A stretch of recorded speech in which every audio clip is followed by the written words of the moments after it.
the work that I'm doing is not making an impact, I don't want to be doing it, and I don't want to be involved, actually.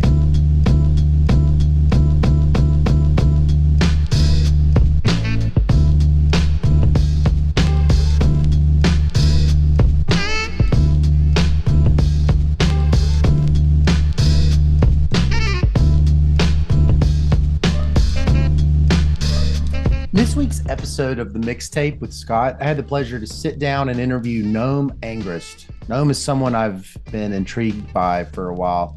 He's a 30-year-old economist by training. He did his undergraduate work at MIT and a PhD at Oxford. But he's an odd bird, to say the least, because while on the one hand, he is well-versed in the experimental design scientific methodologies associated with places like MIT, JPAL, and the World Bank, he uses them not just to study and better understand the causes and consequences of poverty in developing countries, not just to publish in top journals, but primarily to build policies scaled at large scales that will continue to have the impacts found in these smaller pilot studies. That, it turns out, is not as common as fielding the pilot studies in the first place. Noam is co-founder and executive director of Youth Impact, formerly Young Love, which is a nonprofit organization that takes evidence-based pilot studies that have been rigorously evaluated through randomized controlled trials, oftentimes articles that have been published in top 5 economics journals, and then tries to scale them to have maximum impact in developing countries. Some of these have been programs aimed at addressing risky sexual behaviors associated with large age gaps and sexual matching between young girls and older men, called sugar daddies, and others have been education interventions. What I find interesting about Noam, I guess, is that he knows economics, he knows the field, he knows the science, he knows the cutting edge, methodologically rich scientific work. He contributes to it. And yet he started a nonprofit to actually use those skills and that knowledge and that human capital more broadly to change people's lives. And as we talked more in the interview, I realized the gap in economics that isn't there in some of the other more scientific fields really is there in economics. In some fields, particularly those rewarded immensely by tech, the scientific work and the desire to scale it, often for profitability reasons, go hand in hand and may even be present in one's graduate training. But economics is not exactly there yet. It oftentimes is the case that a young student may in fact have to make a hard choice between a scientific career and a career, a creative career creating policies that in commerce. Noam is interesting because he's tried to, there's exceptions, but Noam is one of those people that has tried to go and make these programs work without bending on being fully committed to whether they do in fact work. He has a very interesting story. Going back, we talk about going back to being a young man with some health problems in high school and how it changed his life and got him interested in economics. And I just thoroughly enjoyed this time talking together and learning more about his life and where he's going and what he's done. And I hope that you find this interesting and useful for thinking about your own life. As always, thank you for tuning in to the Mixtape with Scott. I'm your host, Scott Cunningham. Okay, well, this is a real pleasure to have a chance to talk with a person who I've watched from a distance for a while and spoken to a couple of times, Noam Angrist, co-founder of Youth Impact, formerly Young Love. Noam, thank you so much for being on the podcast. Yeah, great to be here. Looking forward to chatting. My first question is always, can you tell us your name and any titles of employment? But I literally just said those. But can you say them in your own words for the sake of the listener? Your name and anything about you that would help them.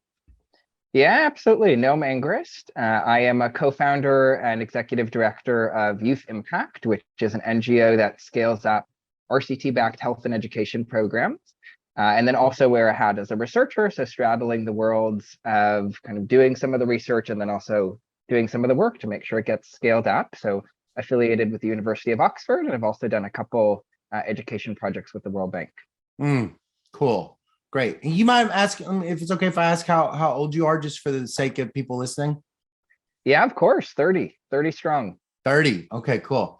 All right, great. Well, before we get into your, a lot of stuff, I just wanted to start off and just tell me sort of, where are you from? Where did you grow up? Yeah, I grew up in Brookline, Massachusetts. It's right in the Boston area. And my dad is a professor at MIT, and my mom is a teacher and professor at Hebrew University. So right in the Boston area, grew up there for most of my life, actually. Oh, your mom's a professor at Hebrew? Yeah, exactly. She's a Hebrew professor. Yeah.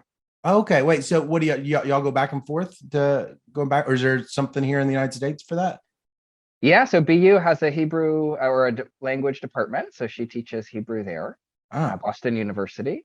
And then we actually have, as a family, moved back and forth between Israel and the US over the years. Oh, how long how much time have you spent in Israel? About 6 to 7 years. Total of your life, you've spent about 6 to 7 years there?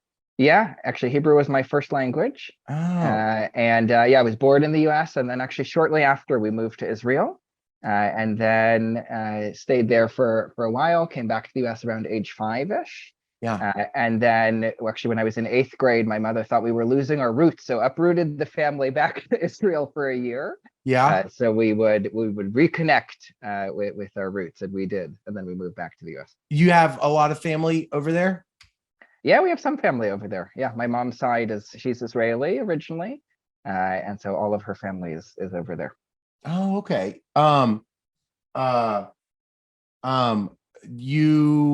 You have close childhood friends that live in Israel that you still keep up with?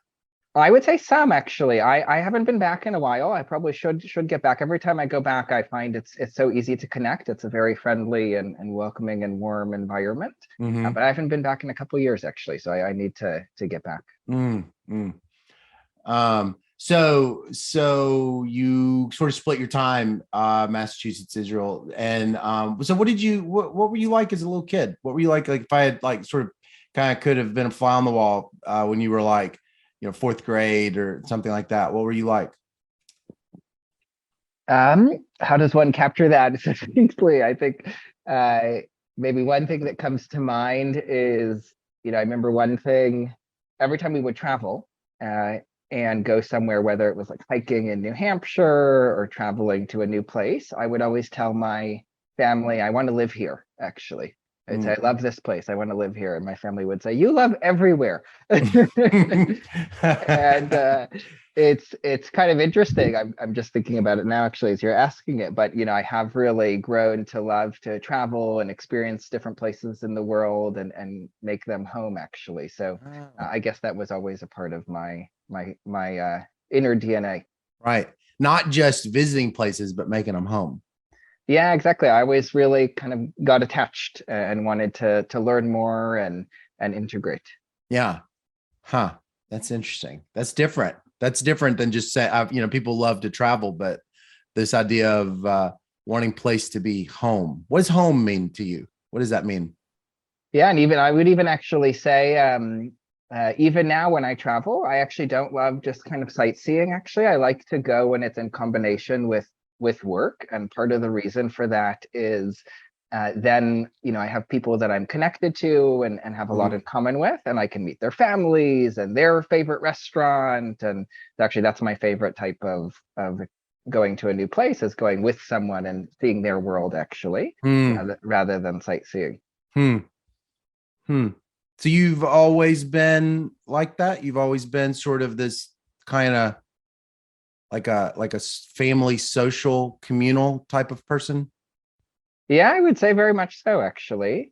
Even growing up, actually, we had very common rituals around being together as a family. Dinner was at 6 p.m. sharp every night, and I wouldn't miss it. I wouldn't miss it for sports. I wouldn't miss it for homework. I wouldn't miss it for fun. We had kind of this rule that you had to be home at 6. We actually had a lot of autonomy and kind of did what we wanted, but dinner 6 p.m. every night we were there. What was that like? Why was that so meaningful to you? It is meaningful. I actually still do it now. Me and my partner, we have dinner. Yeah, Dinner at 6? yeah, we do it. It's a time to come together to reflect, to digest the day, and Yeah. puts a bit of a structure on the day, I think, and a chance to connect. That's neat.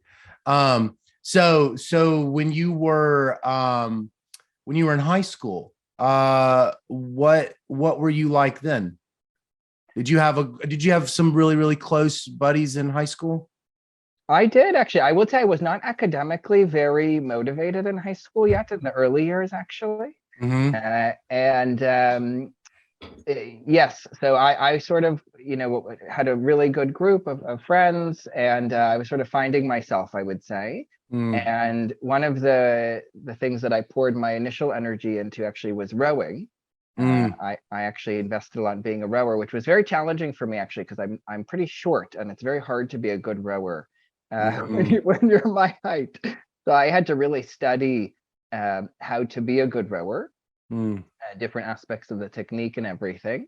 But that was really a place there I found a lot of purpose and an ability to channel my energies. And then in the middle of high school, I started to get more academically precocious.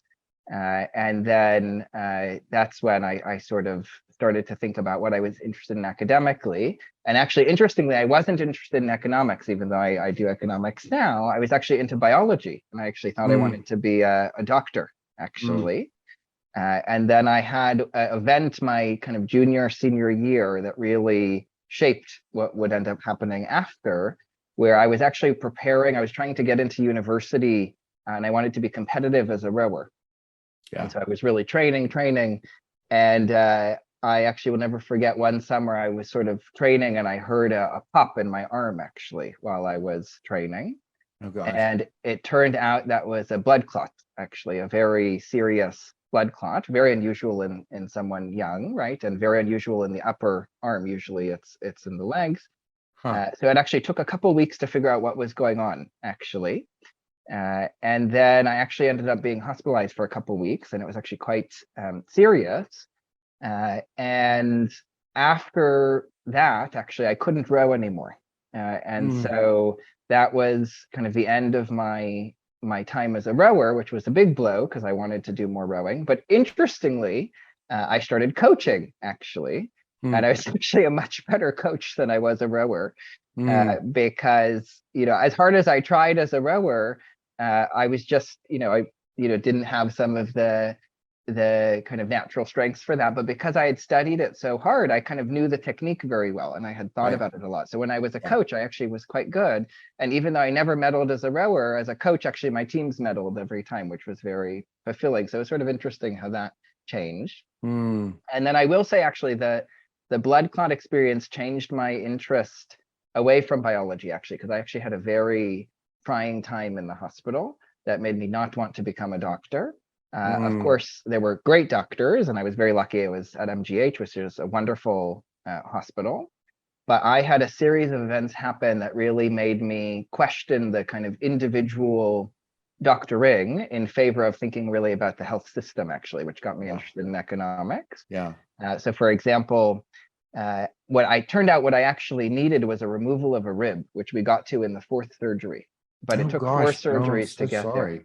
Wow. Yeah, no, it was intense, actually. It was intense. And along the way, there were a bunch of... Was that an injury caused by the rowing, or was that something that they don't know, or what? So it was a mix of an underlying condition in rowing. I have something called Paget-Schroeder syndrome, which means my clavicle and first rib are very close. So they chafe my subclavian vein, so kind of the vein up in the upper body here.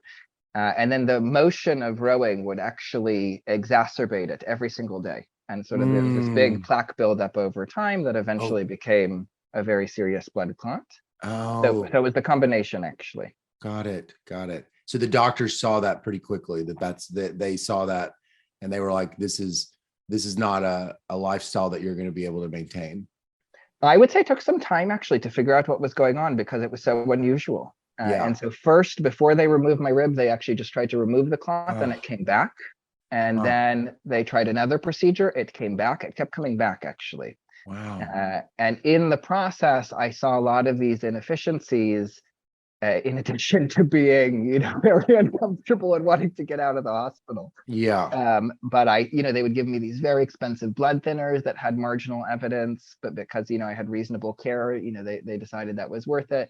They delayed the real procedure that I needed, actually, the rib removal, because they wanted to tinker with some other procedures. So the incentives weren't really aligned to kind of being efficiently over and done with it, actually. And rather it was sort of to try, it was all covered, right? And so it was to kind of try some of these other things and keep doing a few procedures.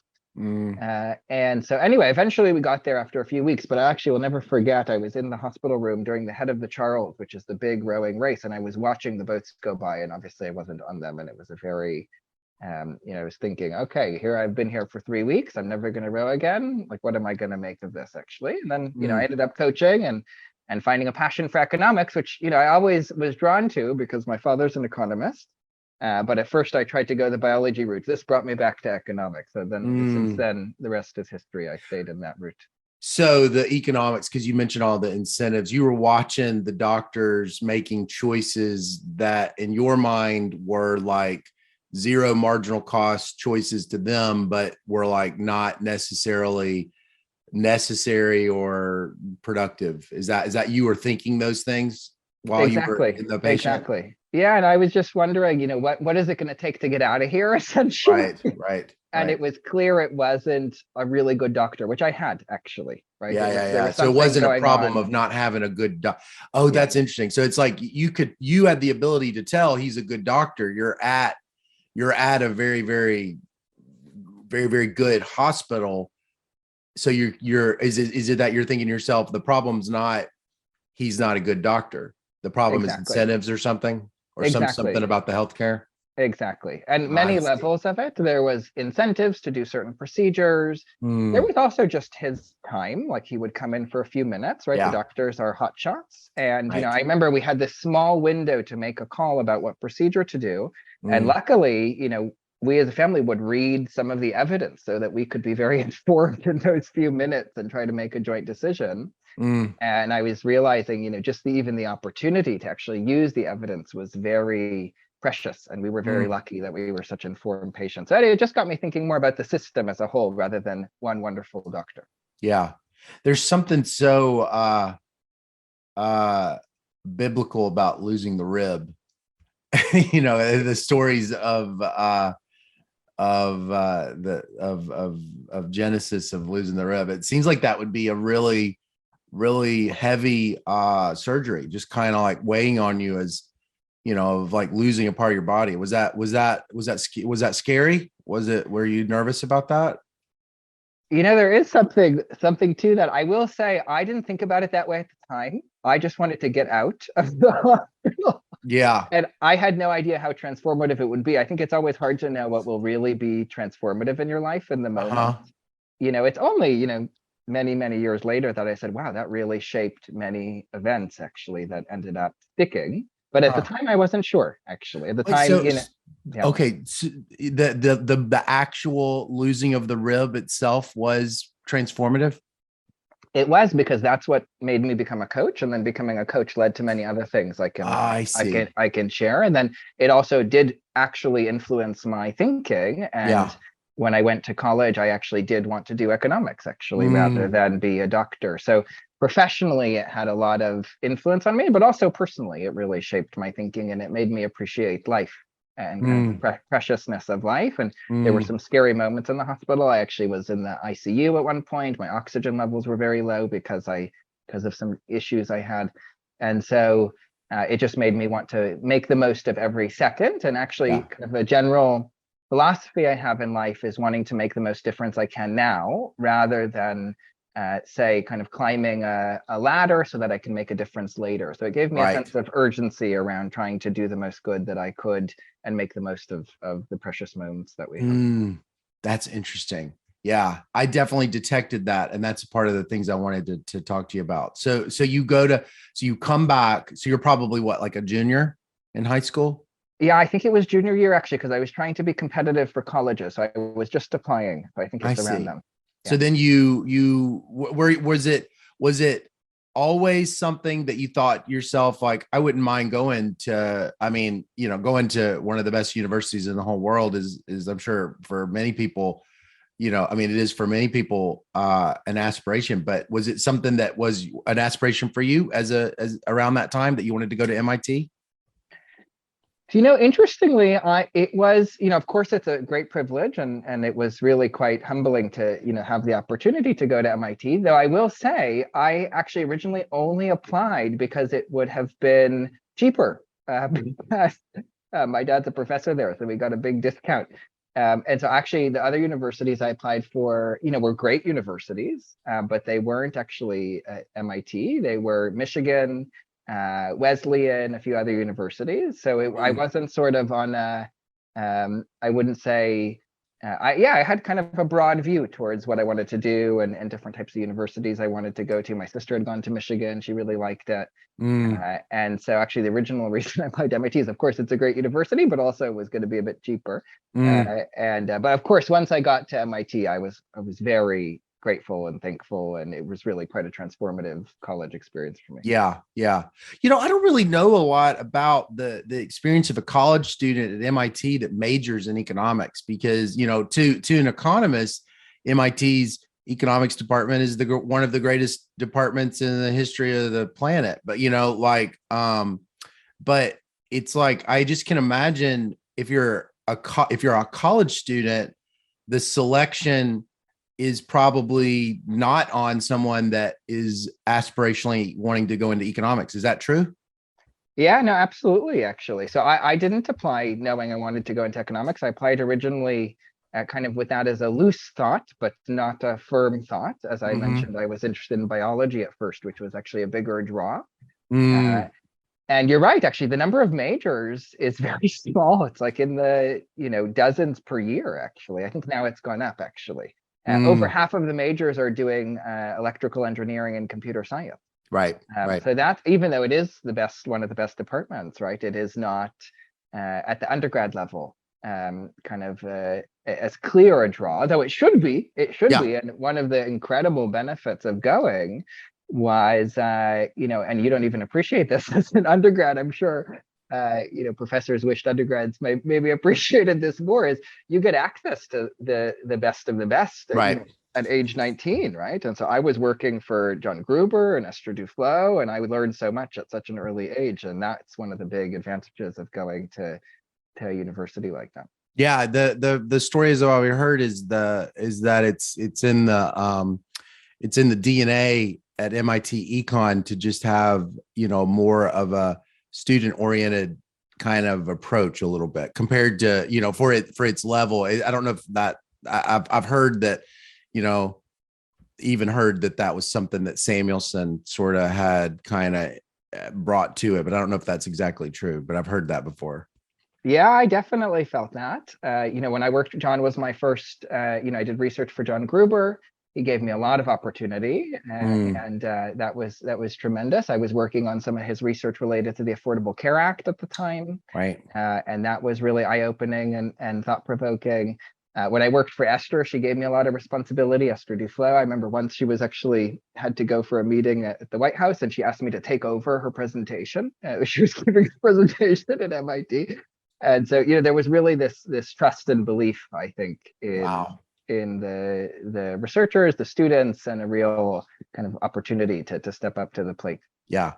So, it's interesting that it's kind of interesting in a way, like you saying that the thing that you were thinking about when you were in the hospital was economics, and you were noting like the behavioral theory, but like so often, people, but then the things that you're going to tell me is so much of what you've also done is focused on the evidence part of economics. I was curious, like, was your time at MIT, did it move you towards like different parts of the spectrum around what economics as a science was, like evidence and theory and all these things, or what was that like?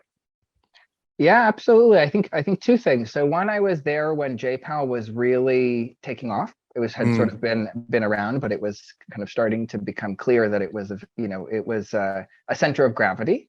And so that was very exciting. So I wanted to be a part of that. And that really moved me to a very empirical applied bent on things. And I was just really enamored with the approach, actually, the sort of practical technical skills and really making a difference in the world. So that really drew me in. The other thing is actually at MIT, I actually started an organization called Amphibious Achievement, which was a kind of dual rowing academic enrichment program for high school students in Boston. So I kind of would do this on the weekends, actually. And I started this with a group of folks. And we would actually try to give folks access to MIT had these incredible rowing facilities, both kind of indoor rowing tanks as well as outdoor boats, but then also this cohort of incredible potential tutors. And so that became a defining part of what I did at MIT. And actually we were so oversubscribed, we ran a lottery to accept students, actually. Yeah. And so I actually was running a randomized trial, as well as starting an organization. And that actually I got equal, if not more, fulfillment from that work, actually, in addition to the coursework that I was doing and the engagement I was having with the JPALs of the world. You kept up with the people that didn't win the lottery? You kept up with, what were the outcomes? I'm just curious now. I'm just intrigued. What was the outcomes that you were kind of curious about? Yeah, no, absolutely. So we did initially, we actually did it to be fair. And then we had this vague notion that it could be an evaluation, but because we were so oversubscribed, we just did it to give equal opportunity. Right. But yes, we tracked GPAs and a few other indicators, test scores and things like that. And actually kind of a group of us started to write it up, and then someone who joined later, John Teebs, actually wrote it up for his thesis, and we're actually going to try to get this paper out someday. As everyone knows, what we're all trying to get papers out someday. Yeah, exactly. Someday we'll write this up. Well, what'd you find? What was the finding? It was pretty effective, actually. Really? Yeah, so it did actually close a good chunk of the achievement gap, which is pretty interesting. And I think a few of the reasons why. One is we know tutoring is one of the most effective things you can do. So I think the opportunity to get, essentially 1-on-2 time with MIT tutors is pretty valuable every week in terms of tutoring. But I think that's consistent with the evidence on tutoring. I think the other thing that might be happening that's so effective about it is it's selecting in the people who actually need it, because the sports actually draw people in who wouldn't otherwise be drawn into a kind of academic enrichment program. And so you get people who sort of come but would never sign up for an MIT tutoring program. Right. But then they also benefit from an MIT tutoring program. Oh, interesting. So it's like when your parents give you like sneak some vegetables in the hamburger. Yeah, it could be something like that. Is it a weird feeling, do you think, being someone that's like creating a program?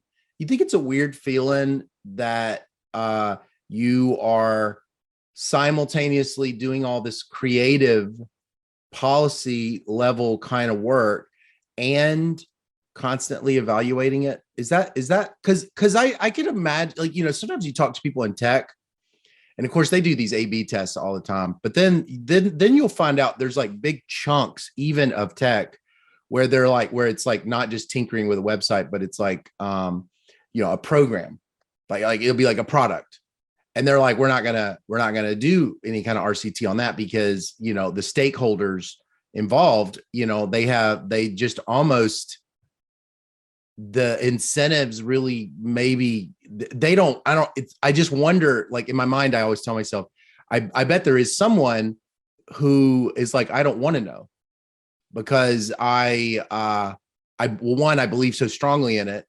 And I spent so much time on it. And what if it doesn't work? And I was just kind of wondering, it seems like one of the things that's really weird about you is how you like are not, there's this kind of, I don't know, like that does not appear to be something that is going on with you and your work. You're sort of like, you're trying to help, I mean, you tell me if I'm wrong, but like, I mean, it just seems like this is an emotional, this seems like there's like a lot of stuff involved in the way you approach stuff that I just would think it requires almost like life coaching kind of things to navigate. Am I just making stuff up? It's great points, actually. And maybe I can describe a bit of what I do now with Youth Impact, because I think it's very relevant. But a quick one on that, and then I can give some concrete examples from the work with Youth Impact. I think that is right. I think the reason I approach it in a way that I think is compatible, and I think it is compatible, but I agree in many cases it might not be. For me, with my social impact work, my goal is to make an impact, which maybe sounds straightforward, but I think sometimes somehow that goal goes awry. Sometimes I think organizations start to exist, right? Rather than to make an impact. Right. Exist to exist. Right. And I think that, happens for, understandable reasons, right? You need to find funding. Funders want only a good story, right? So I can see how that happens.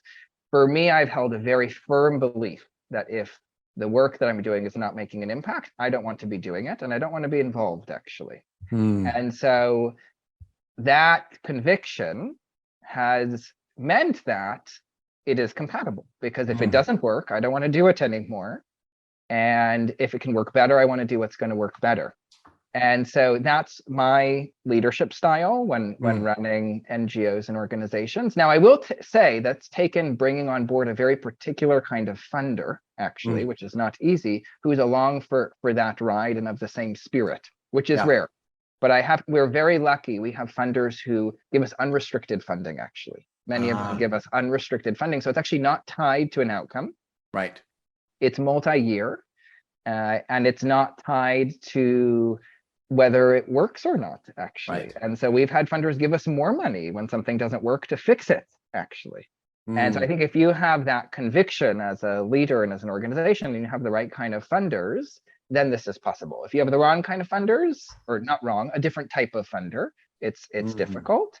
And if your goal is to just become a big organization, but not necessarily an effective organization, then I think it's less compatible. So as long as impact really is your primary focus, and I think for social impact orgs it should be, and we need to align incentives so that it is, then I think you have more alignment between the evidence and the running of those efforts. It kind of sounds almost like that physician in the hospital, like you were the physician was extremely competent, obviously, evidenced by where his job was and his vita, but there were still incentives that mattered. And it sounds like what you're saying is, even in doing, this kind of work, and I feel like I've sort of danced around it and I want to hear more about it, but like doing this kind of work, you could inadvertently be fully committed to all this kind of evidence-based, scalable policy, and just inadvertently introduce incentives that make you afraid of the truth, or not wanting to, just exist to exist. That's Absolutely. I think and so I think there's a group of funders who are trying to move away from that. And actually, there are also similar funders to funders who've supported JPAL, IPA, et cetera.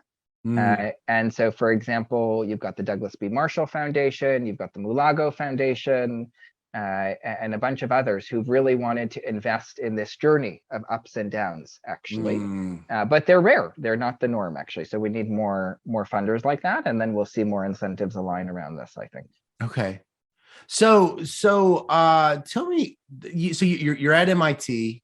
You become I can imagine at MIT having all these experiences working for Professor DeFlo and Professor Gruber, and that you would have just decided to become an economist that spends their career writing papers. But you have a different, at some point it seems like you clearly kind of are doing something like that, but it seems like you have a vision at some point about something more specific that you're wanting. When did that happen, and what was that? Yeah, so I would say I've always had an entrepreneurial bent and spirit, but I also do love research and writing papers. So both coexist, and they don't always, but for me they coexist. Yeah. And so I actually didn't know exactly what I wanted to do, but I knew I wasn't quite ready for a PhD after graduating. So I worked for JPL. I worked with S2Flow for a bit longer.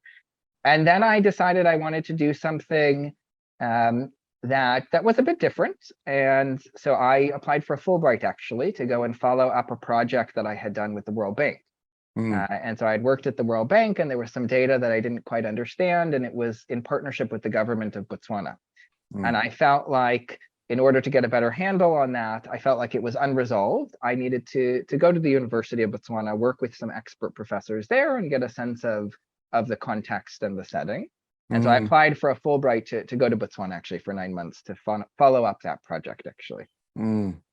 And so it was meant to be a 9-month thing, and I didn't quite know what was going to happen after, or I didn't actually have this clear vision. But I knew I didn't want to just kind of continue to write papers, though I wanted to also write papers. Right. And so I moved to Botswana, and real quick, is that wanting to write papers, but not just write papers? Did you have a role model that you sort of like thought in your mind, well, I know that it's possible to do this because blah blah blah does this kind of thing? Was there people that you saw that you sort of had in mind of like a kind of person you were wanting to be? Yeah, it's an interesting question. I think it's coming up more and more. I think there's a few examples of folks like this. I saw Esther doing part of, in a way, being a very applied person. I saw John Gruber as being an applied person who had sort of been in policy as well as in research. I also saw folks like Rukmini Banerjee, who's the head of Pratham, a really big education NGO in India that's done a lot of cutting edge education reform, but also she has a PhD and has written papers. So I saw a few people like this. I think we see like Paul Niehaus at Give Directly, sort of, though that wasn't actually as prominent at the time, but it was kind of coming up. And so there was a few, but not as many as we should. I think we need more, actually. If I use the analogy of maybe a doctor or even kind of wet science, you do see more researchers dabble in real world practice, actually. You see folks apply for patents when they make a discovery and try to spin off a company. You see doctors do surgery and then write it up in a journal.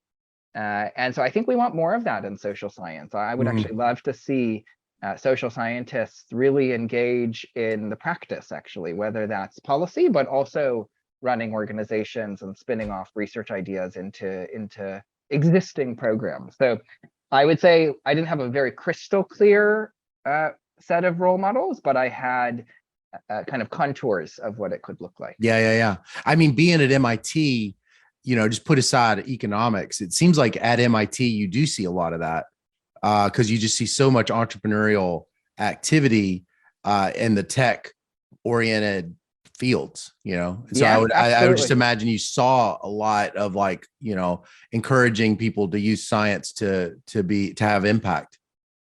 100%. I think that's right. And, there's so many engineers. This is exactly what they're doing. Even the motto of MIT is mens manas, which is mind in hand. So take what you know and then make it happen, right? Get your hands dirty. So it really is built into the fiber of the institution. So that really spoke to me. So you have this experience. So you spend 9 months in Botswana. What happens? How are you different as a result of that? What's the output from that experience? Yeah, so I thought it was going to be 9 months. I was going to do a good research project, learn a little bit about the world, be more contextually grounded, but things took a life of their own. I was at the university. I had an office there. I was working with two professors, Professor Pansiri and Professor Tsayang. And, I was running my regressions. I was kind of going to meetings with government, going to schools. And I ended up becoming friends with a few folks at the university. One was another Fulbright scholar, Brenda Duvers, and then two folks from Botswana, Moitepi Machang and Unami Moatsui. And Moitepi, who is kind of became the most prominent leader of Youth Impact, which I'll describe in a second, we really bonded and connected. And, we would see things around and I would kind of always say, oh, have you heard of this study? So for example, I kind of became that person that would say, oh, have you heard of this study? You know, might be relevant. So for example, we were at the university, and the university is sort of this square shape. And there's this great scheme at the university, actually, where not only is it fully funded, but actually kids get a stipend to go. University students get a stipend to go. But then at the end of the month, there's sort of this cycle where then people are cash strapped. So it sort of generates this very clear cycle of income flows. And so you would see older guys actually come to the perimeter of the university and wait in the cars around it at the end of the month for the young ladies to go and kind of hop in their car and you know, be with them. And it was sort of this implicit exchange of kind of being with the sugar daddies, right? It was what these guys were called, in exchange for a relationship. And so as we were seeing this, and you know, my Tepi would comment on it, she would say, oh, the sugar daddies are back, this is a problem. I had been very familiar with Pascaline Dupin's paper about sugar daddies. And so for those who don't know, Pascaline Dupin has this famous paper from a different setting. It's in Kenya, but it's showing that a 1 hour anti-sugar daddy class was very effective, actually. And it sort of reveals the risks of these older guys, which young kids don't know. And you know, I can get more into the theory of change behind it, but in short, is very effective, reduces risky sex, reduces teen pregnancy by 28%, also a proxy for HIV. And so very effective. So I said, have you heard of this study? I said this to my Tepi. She said, no. And then we're Googling it, and we see it actually has not really been scaled up, even though it's very effective. Very effective. It's cited by the UN, it's cited by the World Health Organization. And I remember my Tepi said to me, well, why do you do this research if when things work, it still doesn't get scaled up? Get off your bum and let's try to implement this thing. And actually, that was the genesis of Youth Impact, which is this NGO that we created to actually scale up RCT-backed findings. And more generally, RCT-backed findings or this specific sugar daddy program, or both? So we started with this specific program. And then but our vision was actually always a bit broader. And then along the way, we expanded, actually. So now we have multiple programs. And so the sugar daddy program itself actually happens in primary school, not at university. It's just that the university setting sort of inspired this. Yeah. And then we went out to actually start to deliver it. And we saw that when we started to deliver it, the same things that the paper said would work, we saw were working, actually. Really? That when you revealed that the older guys were much riskier, kids would physically gasp. They were so shocked, actually. They kind of thought it was the opposite. They thought the guys were safer, mature, wise, and that kind of young guys had raging hormones. And if you even, for example, look at the HIV risk, about 5% of young boys in Botswana have HIV, but 45% of 40-year-old men have HIV. So almost half.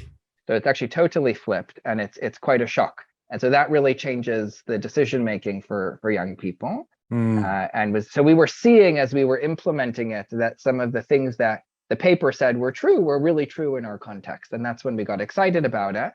And I will say we actually retested it. So even from the early days as an organization, we were sort of a pseudo IPA JPAL in that we both wanted to scale, but we also wanted to make sure that things worked. And so we felt like even though the study was effective in Kenya 10 years before, we should test it again. So we did a large scale RCT with 42,000 students to retest it in Botswana. And that's where we started to develop this dual competencies of doing the research and also doing the scaling. Why is sugar daddy a equilibrium in this area? Why is it that, because I usually think of like, you know, naturally occurring equilibrium is, in my mind, I have this like neoclassical kind of like tendency, you know, it's all driven by technology and production functions and cost functions. And that's the cause of this. And it's in population and sex ratios. And so why is it that the sugar daddy persists in equilibrium such that there's all this risk with this kind of dissociative matching? And why then, secondly, if it is so risky, why isn't it known that, why is this misinformation in equilibrium? Very interesting. And I know you've done a lot of work on related issues, actually. So I'd love to have a discussion about this in more depth. One thing I will say is, you know, that certainly there could be a really rich model for thinking about this, but there are clearly lots of frictions, is what I would say. And so, for example, whether someone has HIV is not known. It's not Right. visible. It's not disclosed. And there's many incentives to not reveal it, actually. So that's just one friction. There's You many. have this one asymmetric information problem that's just a fact about HIV because it's asymptomatic for a long time. Right. Exactly. And if anything, actually, it's become even that friction in a way is bigger because now, because of great treatment, it's, it's very hard to tell, actually, which is a great thing. It's great that there's treatment, but actually all the more reason this asymmetry might persist, actually. Yeah, exactly. Right.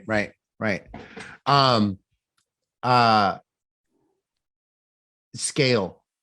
I want to talk about sugar daddies, but it's just, I'm kind of now distracted. So this thing, it's funny, people will, I think economists, I think as the credibility revolution kind of moved, especially as the RCTs moved, I think I wonder, I'm just going to throw this out there. Economists became very interested in causal inference, obviously. And were, hyper attentive to identifying causal effects experimentally and non-experimentally. But, when you don't have a culture of policy entrepreneurship, then you don't ever think about scale, even though the whole science of economics is like society. It's production functions that take inputs and transform them into outputs, which have, certain production functions do certain things at some scales and others do different things at those scales. And so I just was kind of wondering, when was it that scale became something that you thought so much about? And I'm just kind of curious what you think about it now, just kind of at a meta level, this connection between the work that many of the academics do and, the need to scale it up. Yeah, absolutely. I think this is the next wave and vanguard of research and work, actually. So it's, something we are thinking a lot about, actually. And just to put in context, so today, actually, Youth Impact is the largest or one of the largest NGOs in Botswana, actually. We have multiple programs. So we have the original sugar daddy work that we're continuing to refine and improve. We also are scaling up an education program called Teaching at the Right Level, which has 6 RCTs showing it works. And really the question is now to scale it, actually. Yeah. And we have a program actually that we innovated during COVID, which provided the world's first evidence on distance education in Botswana. And we've now actually replicated and tested and are scaling in 5 additional countries, actually. So this question of scale is something we're thinking a lot about. And I have a few thoughts on it. And then also one final thing I should say is we work very closely, not just as an NGO, but also with the government. So our co-founder, Moitepi, now actually chairs the government's National Youth Council, which is a permanent secretary level post. So it'd be like a secretary of, youth, let's say. And so we're working very closely with the government. So these questions of scale are really the ones that we're thinking about every day, actually, because our starting point is an RCT. And then we say, how do we scale it, actually? Right. And one of the things I'm most excited that we're doing now, which I think actually is really key for successful scale up, is bringing some of the incredible A/B testing work in tech to the social sector. So we're actually running A/B tests on all of our programs every month.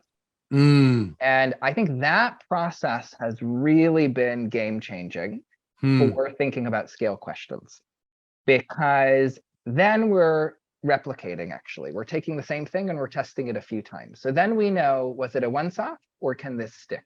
So that's one thing that helps us. Wait, no. So just so that I can follow.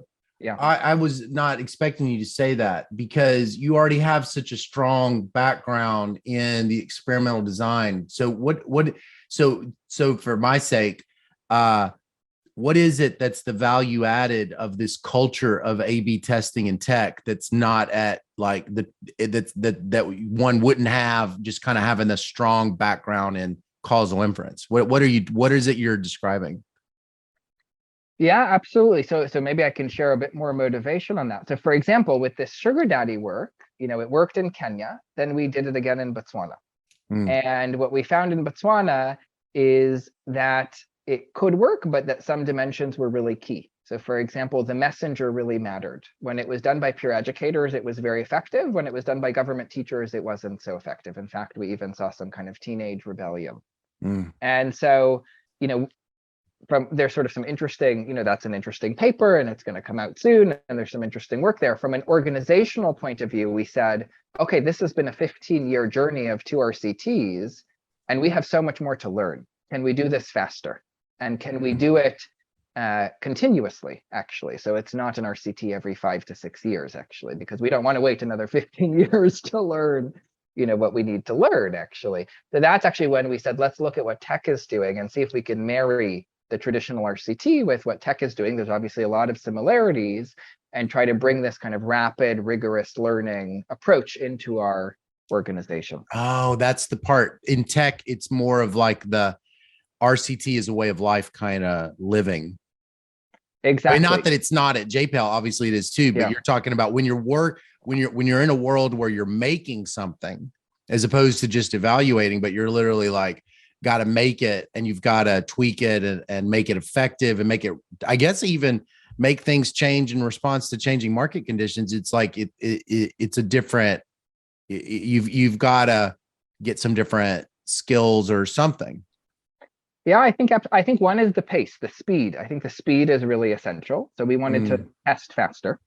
Now, interestingly, there's nothing slow about randomization, right? You can randomize in a split second. So the benefits of causal inference are there very quickly, actually. Right. And so, so we were kind of drawing some of the best things of a traditional RCT with, there's some things A/B tests do well, some things they don't, and RCTs do well. So we tried to match make these essentially. So the pace is one thing. I think the other is making this a part of day-to-day operations, actually. So it's not kind of a once-off. It's sort of built into day-to-day decision making. Yeah. And so I think this then helps you really test the scale questions. There's some things, for example, that are really essential for scale, but might be hard to publish in the AER or the QJE, but are really critical for scale. There's some things that are really critical for AER and QJE, but maybe, aren't as helpful or are as helpful for scale. So it just helps you orient that. So for example, one question we tested the other day with the A/B testing, which was really critical for a scale-up thought process, was whether the dosage of one of our interventions should be 20 minutes once a week or 40 minutes every other week.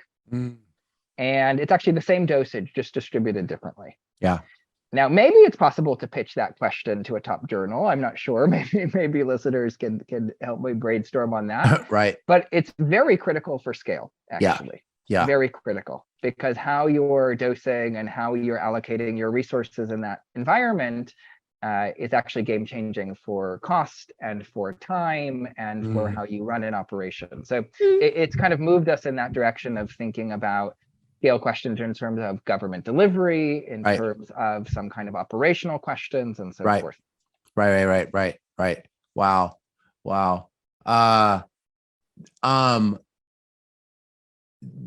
This is just so exciting what you're working on.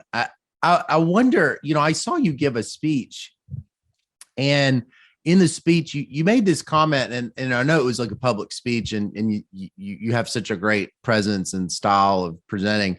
And so I know that, but I was kind of wanting to press a little bit more. You said, when you were in graduate school, or you had, run a lot of regressions, loved numbers and math and finding meaning in them, how they like work together to create, meaning, but I wasn't, it was something I heard later. I was wondering, did he say what I thought he said, which was that you had said this thing about meaning with the numbers and the regressions, but it suggested you needed something more for it to be meaningful to you. And I was curious about that phrase, meaning. Can you tell me more about what it is that you've sort of been looking for that youth impact, is meaningful in a way for you personally that, where you had gone a different direction, it would be missing?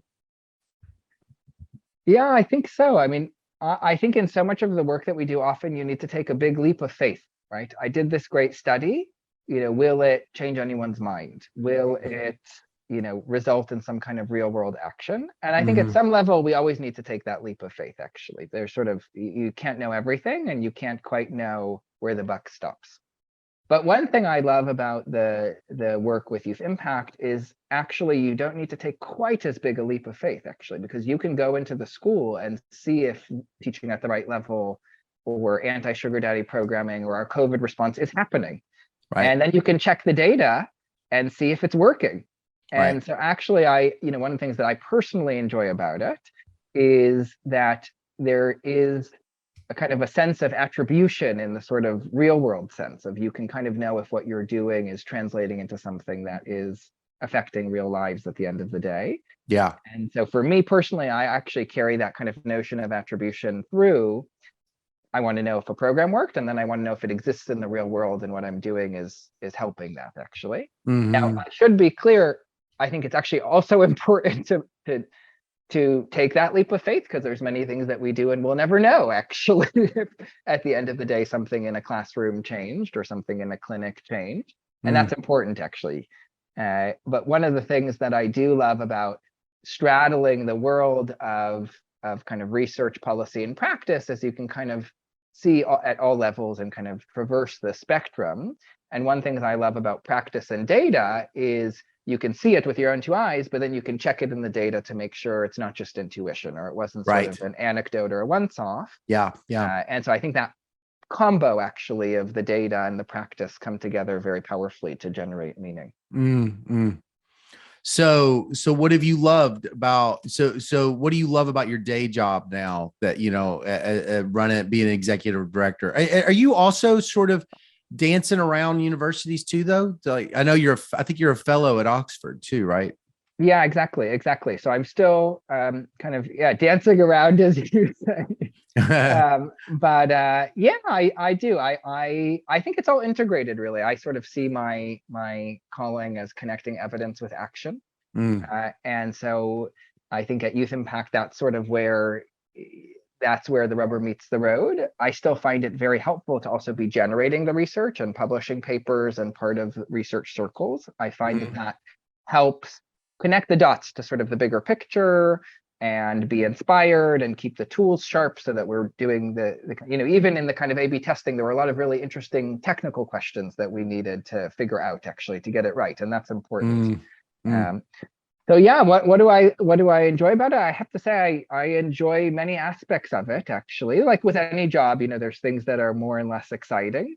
But the most grounding moments for me are actually looking at the data and being in the schools. I think that's when I get that burst of inspiration. Actually, it's sort of like some people like to check the stock markets, right, to see if things have gone up or down. For me, when I get a result of an A/B test, that's sort of a moment, right, where something happened and you can see if it worked, right? It's like checking the stock market, but for me with that added level of meaning. Yeah. It's interesting. I mean, you are a communal man, you're a social communal man that seems to value people in general and care about them. And so, I mean, it seems like all of it has kind of come together a little bit because you've got all these different parts. It looks like anyway, all these different parts of your story and your personality has just sort of found this really nice way to do your entrepreneurial side and still be very people oriented. I mean, I guess you're actually still talking to the kids in the schools and stuff, right? You walk around and see them. Is that right? Yeah, absolutely. I find that I love that. And actually, I will say folks like Rukmini Banerjee, who's the CEO of Prafem and also has kind of dabbles in research. I see she also goes to the schools actually. So I think, I share that in common. I find that very fulfilling. Even the other day, we actually had a big event in Botswana and I had gone to the schools a bit before and I saw a young child actually doing, he was actually at the front of the class. He was teaching the class actually. So, sometimes in teaching at the right level, I didn't have a chance to talk about it as much, but it is very interactive and it's about making sure kids are sort of not in kind of just getting grade level material thrown at them. They're sort of engaged at their level. And even in some cases, the kid is at the front of the classroom. And he was amazing. I thought he was better than most teachers. So I actually asked our team if he could come to this fancy stakeholder event with permanent secretaries, et cetera, and actually do a live demonstration of how to do multiplication. And I had personally seen him do it. I thought he was extraordinary, and I wanted him at the event. And our team, they weren't sure who wanted to do it. And then I kind of, nudged it, and then we did it, and they loved it. They were like, that was the highlight of the event. So I do love seeing the magic happen, if you will. Yeah. I've been moving towards concluding my interviews with this one last question. But you've already said a paper, so I don't know if you're going to say the same one, but if you wanted to say a different one. So, what's a paper in economics? I'll say a paper. It could be a book, but but maybe an article. It doesn't have to be your favorite article, which is really hard to ever name. But what's an article or a paper in economics that you've just noticed kind of like lives in your head a lot, just kind of like you just notice that you think about it. You wouldn't have said it's your favorite, but because maybe your favorite is like some famous paper, but like you have a paper that for some reason you just notice that you're regularly going back to it, or you're thinking about it. Yeah, well, there's many papers I go back to, one that comes to mind now is, and that I do think about a lot, is this From Proof of Concept to Scalable Policies paper in the JEP, the Journal of Economic Perspectives. And it has a kind of group of authors with it, and it outlines some of the principles and kind of conceptual framework of thinking about how to take something from kind of a evidence-based small scale to a large scale effective program. And then also it has an application, which is, so I love that combination. And the application is teaching at the right level, which has 6 RCTs and is now scaling to 60 million people worldwide. And, I'm involved in that effort, but it originated in India. And so that's a paper I love because one, it is directly informing some work that I try to engage in every day and do the best work that I can with that. But 2, because it has this combo of a conceptual framework and a really practical set of examples that bring that to life. And maybe that's the theme of my dancing, is trying to do those together. Yeah, that's great. That's great. Well, it is it's so nice to get to talk more like this with you. I guess this is the unintended consequence of COVID is this Zoom being something that you can do regularly, and it's really nice to see you. And I'm always just so impressed with your your spirit, but just your overall style that's just really down to earth and humble. And I just I'm really it's really nice to see you out there dancing. So thanks so much for being on the podcast. Yeah, thank you, Scott. I appreciate it. Thank you for inviting me, and it's been a treat. So looking forward to following up some of these conversations. Absolutely.